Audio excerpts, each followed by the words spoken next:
5,300 years ago, a man was murdered on top of a mountain. His body was never found by his killer. It was found by us.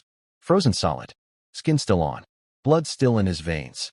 And for the first time in human history, we could look directly into the eyes of a Stone Age murder victim. September 19, 1991. Two German hikers are walking through the Ötztal Alps, on the border of Austria and Italy. They see something sticking out of the melting ice. Brown. Leathery. Human. At first, everyone assumes it's a modern hiker. Someone who got lost, maybe 50 years ago. A tragic accident. Police arrive. They try to chip the body out with a jackhammer, damaging his hip in the process. Nobody realizes what they're actually looking at. It's only when archaeologists examine the tools buried next to him that the truth hits. This man did not die 50 years ago. He died over 5,000 years ago. Radiocarbon dating confirms it. This man lived and died sometime around 3,300 BCE, before the pyramids of Egypt were built, before writing existed in most of the world. They name him Ötzi, after the valley where he was found. He is, to this day, Europe's oldest known natural mummy. So who exactly was this man? Scientists determined he was roughly 45 years old when he died, middle-aged by Copper Age standards. He stood about 5'2" and weighed around 110 pounds. DNA analysis revealed something surprising. His closest living genetic relatives aren't in Austria or Italy at all. They're in Sardinia, an island off the coast of Italy, thousands of kilometers from where he was found. He wasn't in good health. His body shows signs of arthritis, worn joints, and hardened arteries. He had whipworm parasites in his gut. He had Lyme disease, one of the oldest confirmed cases in human history. His teeth were in bad shape, riddled with cavities. He was also going bald. And then there are the tattoos. 61 of them. Simple black lines and crosses, mostly on his lower back, legs, and one wrist. Here's the part almost nobody talks about. These tattoos aren't decorative. They're positioned almost exactly on the joints where he had arthritis and pain. Some even line up with modern acupuncture points. Scientists believe Ötzi's tattoos weren't art. They were 5,000-year-old pain treatment. For nearly 2 decades, scientists couldn't find Ötzi's stomach. It had shifted upward in his body and hidden behind his ribs, near his lungs, so every scan missed it. In 2009, they finally located it. And what they found inside changed everything we thought we knew about his final hours. His last meal, dried ibex meat, red deer meat, and einkorn wheat. A full meal, eaten somewhere between 30 minutes and 2 hours before he died. Think about what that means. This wasn't a man who was desperately fleeing for his life the entire day. At some point, in the middle of whatever was happening to him, Ötzi sat down and ate. Ötzi wasn't just a body. He was found with a full survival kit, one so advanced it stunned archaeologists.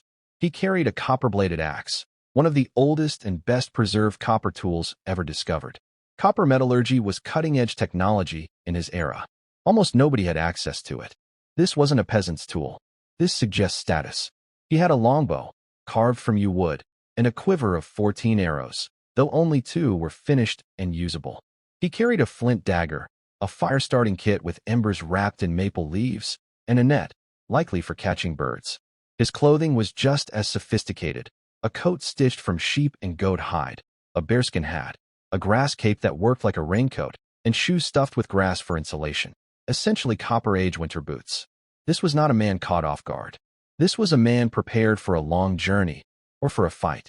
For years, scientists believed Ötzi simply died of exposure, an old man caught in a storm, freezing to death in the mountains. Then, in 2001, a CT scan revealed something they had missed entirely. An arrowhead, lodged deep in his left shoulder. Ötzi didn't freeze to death. He was shot. The arrow tore through an artery near his shoulder. At that altitude, with that kind of injury, doctors say he likely bled out within minutes. Even today, over 60% of people with that exact wound die before they reach a hospital. But the arrow wasn't the only injury. There was a deep cut between his right thumb and index finger, a defensive wound, the kind you get grabbing a blade to protect yourself. This wound was already partially healed, meaning it happened 1 to 2 days before he died. So the story isn't just a man was shot. The evidence suggests Ötzi survived one violent encounter, a knife fight, where he wounded at least 2 attackers with his own blade and injured a third with an arrow. And then, 1 or 2 days later, while exhausted, wounded, and alone, Someone caught up to him and shot him in the back. Blood analysis on his gear found traces from 4 different people. One of those blood traces was found high on his shoulder, consistent with carrying a wounded companion. He may have tried to save someone else, or been running from someone even more dangerous than the men he'd already fought off. Whoever killed Otzi was never identified. The trail is 5,000 years cold. Here's something most videos don't mention. Since Otzi's discovery, several people connected to his recovery and research have died in strange circumstances. The forensic expert who first bagged his body died in a car crash a year later. The mountain guide who helped recover him died in an avalanche.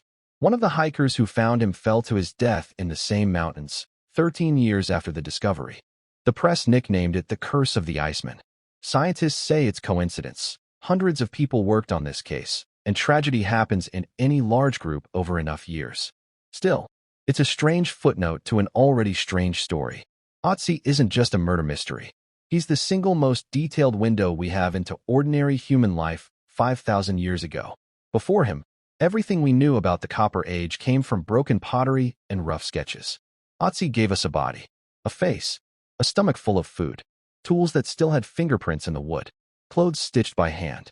We know his diet, his diseases, his ancestry, his pain, his violence.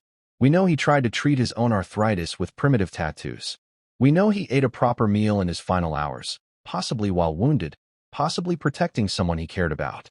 For a moment, frozen in ice for over 5,000 years, an ordinary man became the most studied human being in history.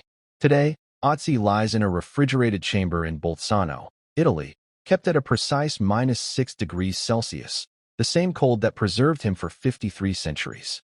Millions of visitors have looked through the glass at his face. But somewhere in those mountains, 5,000 years ago, someone drew a bow, aimed at a wounded, exhausted man's back, and walked away thinking no one would ever know what they'd done. They were wrong by exactly 5,300 years.